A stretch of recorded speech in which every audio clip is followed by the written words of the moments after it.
திருச்சி துவாக்குடி அரசு கலைக்கல்லூரியில் 1ஆம் ஆண்டு படிக்கும் மாணவியை அதே கல்லூரியில் 3ஆம் ஆண்டு படிக்கும் மாணவர்கள் கிருபாகரன் ராகிங் செய்துள்ளான். இதனை கண்டித்த மாணவியை தகாத வார்த்தைகளால் பேசி மிரட்டியதாக தெரிகிறது. இதையடுத்து கிருபாகரன் மீது துறை ஆசிரியரிடம் மாணவி புகார் அளித்திருந்தார். அதற்கு பிறகும் கிருபாகரன் தொடர்ந்து தொல்லை கொடுத்துள்ளான். 1ஆம் ஆண்டு மாணவிகளை ராகிங் செய்வதும் அவர்களது ஆடை குறித்து அவதூறாக பேசி கிண்டல் அடிப்பதும் தொடர்ந்துள்ளது. இதுகுறித்து மாணவி தரப்பில் போலீசில் புகார் அளிக்கப்பட்டது.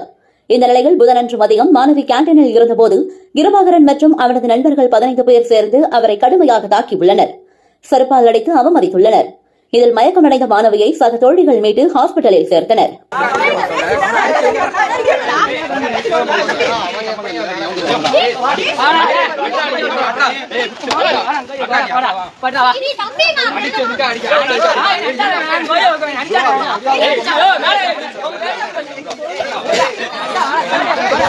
போலீஸ்